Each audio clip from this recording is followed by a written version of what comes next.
So, as we've seen, Sienna may have taken a very, very long nap at the hands of her dad, Jez Blake. And this has obviously caused a lot of controversy, caused a lot of outcry. Why, oh why is this? Because it seems very permanent. And I'm just here to dispel this rumour. Because, look, I know that Hollyoaks is kind of not really planning much for the future. And right now, they're honestly, I don't even think Hannah Cheers has a year-long plan. I think she has a 3-month plan.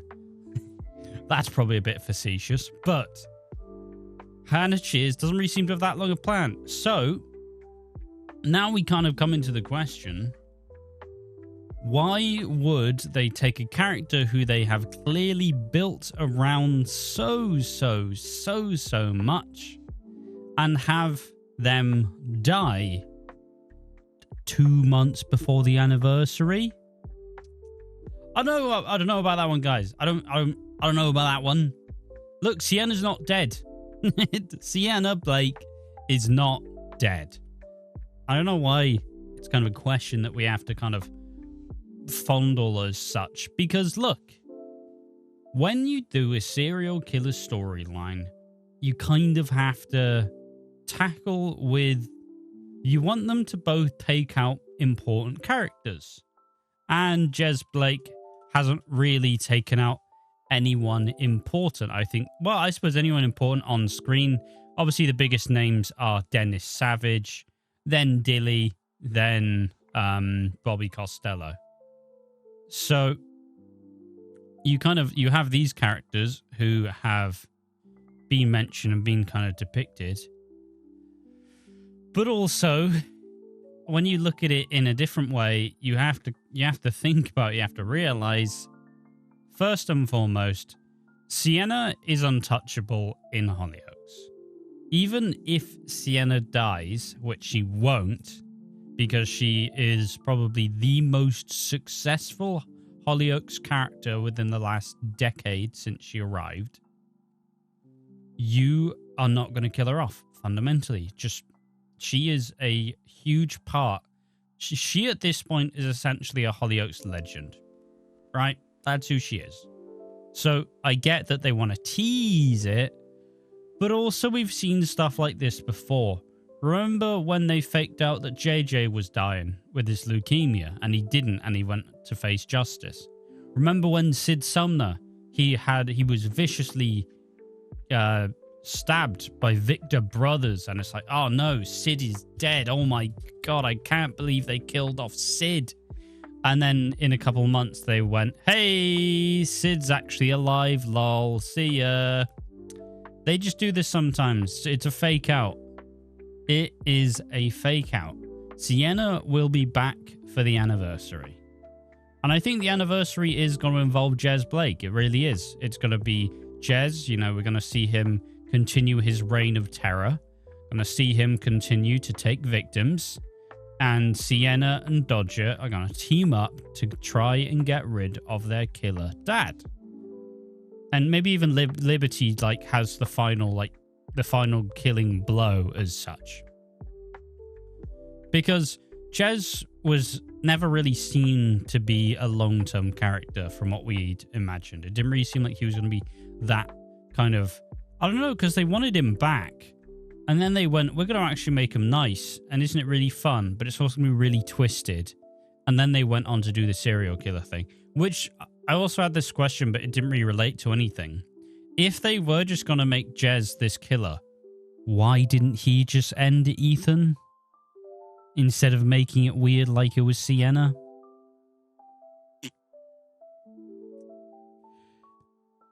I don't know about that one. And then Jez could have done the trifecta and actually killed off 2 really big important characters. But no, they didn't really think ahead of time. They didn't really plan ahead to do this. I know this is a bit of like a late one as well, because I'm pretty sure Sienna technically died last week. But also, I can't lie, it's just how I do Hollyoaks these days. I'm never really that much. I'm not even really that much. I'm just not that on top of getting Hollyoaks and Coronation Street watched. Really, it's just not really something that I do. Like, I still love it, and I do, but also as time goes on, I'm not like gripped by Hollyoaks. I kind of look to other things for the old feelings I used to get through watching soap now with TV shows, because, you know, once you've been talking about it for 2 years, you kind of get sick of talking about it and don't want to spend the rest of your time doing it. I still love it, you know. Let's not make any illusions to me saying I'm bored of it. I'm definitely not, but it has also coincided with what I would argue is a pretty stark downturn in actual quality of episodes. Because like Hollyoaks can still do some really good stuff. It's just I made a tweet to the effect of saying, look, Channel 4 hasn't helped, but Hannah Cheers is dropping Hollyoaks 6 feet under. She is pushing the head below the water.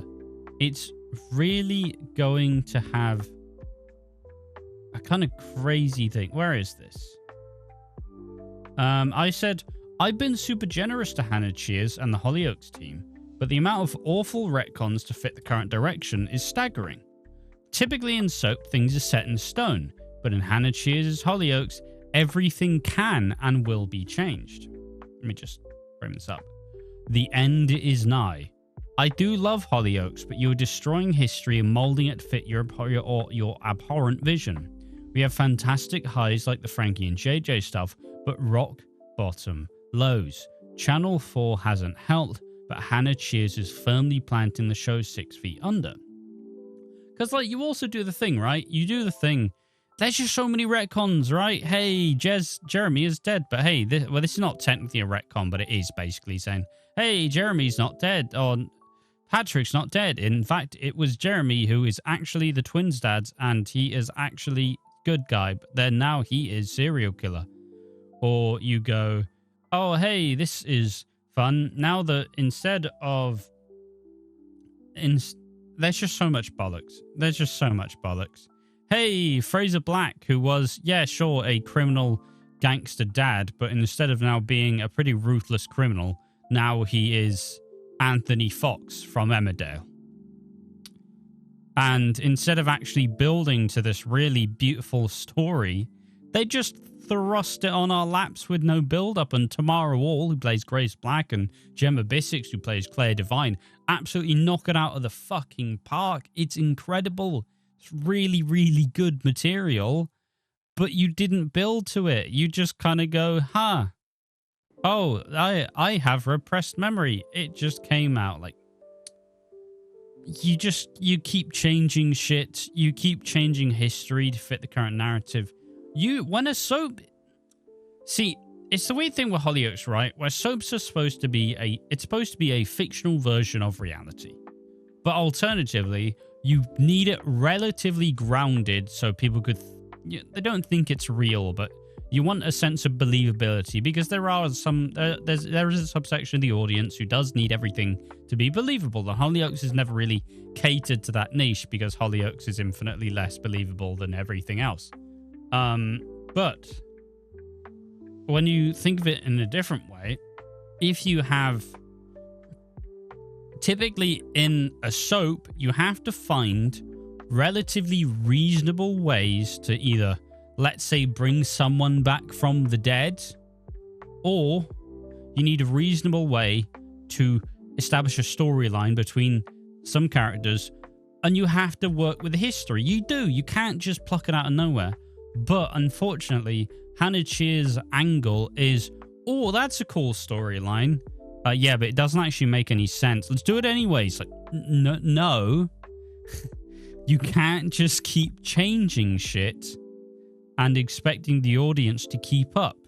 Because now there'll be a whole list of retcons that we, you know, people up to this point would have to go, oh, hey, so who's Jeremy? And you go, oh, yeah, so he is Patrick's brother, who is actually the dad of Sienna and Dodger. And he was initially better than Patrick, but now he's worse because he's a serial killer.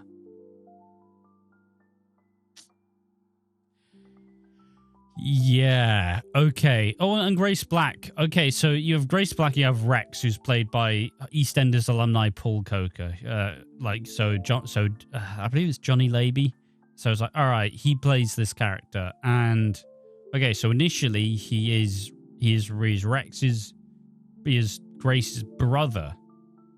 But then it's now revealed that he is Grace's daughter, because Fraser Black, a long-established character, is now a grotesque, like, paedophile, essentially.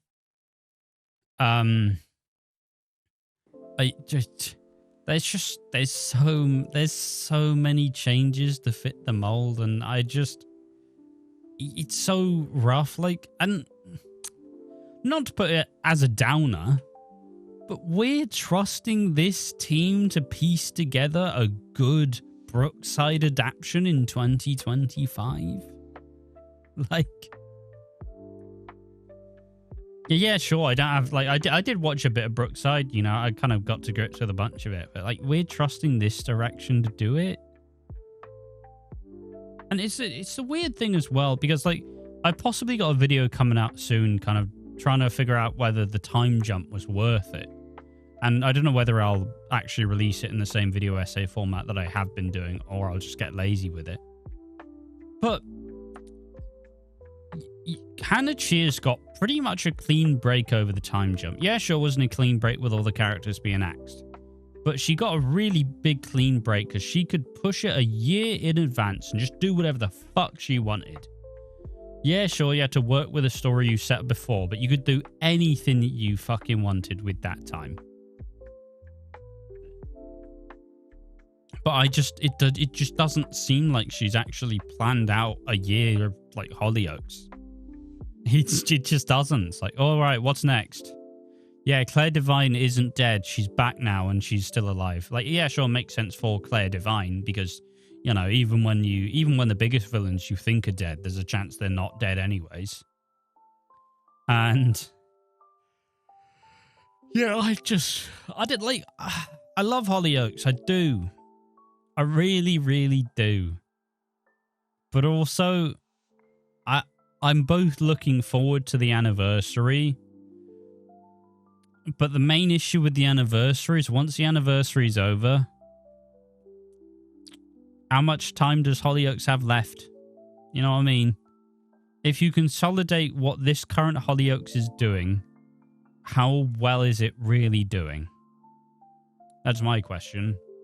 How far in the future do you want to keep having Hollyoaks if you're just kind of running it into the ground, you're not making much money, you're losing viewership? Like, at what point do you just decide maybe it's time to call it quits? And obviously that's my speculation. No one out there on Hollyoaks or Channel 4 has really said this. But let's be honest, 2024 was the year of changes for Hollyoaks. It was the year of, hey, we see you've done well so far, but we are changing everything. And so, like, this being the full year of Hannah Cheers in charge. And when I say full year, I'm pretty sure 2024 is a full year, but like the second full year with her being in charge, and you just, I don't even know. I don't know what you do, because it feels like soap executive producers are all wrapped up doing their own other shit. But like you had, now is Ben Wadey, like, as commissioning director at Channel 4, who is now the EastEnders executive producer. Like, you just need someone to, like, stabilize who knows Hollyoaks' identity, and you need someone to come in, reshape the show again, and then you work from there. But first, you need to ground it back into reality. Because I like a lot of the ideas, and I think Hannah Cheers, she's done a good job at rebuilding the families. But also, I don't know, it's just, there's no forward thinking into going, hey, if we do this, will it make sense with the law that's already been established? And if the answer's no, well, you've done a bad job. And all that to say, Sienna Blake is not dead. She will be back at the 30th anniversary. She and Dodger and Liberty will all team up to take Jeremy down, and that will be a huge anniversary story. But for now, we won't see much Sienna on our screens, but it's not because she's dead. It's probably just because the actress is getting a bit of a break. Don't know about that one. But yeah, tell me what you think about it. What do you think about the future of Hollyoaks? Are you excited? Are you not? Tell me more in the comment section. From Watching Walford, thanks for watching. See you next time. Bye-bye.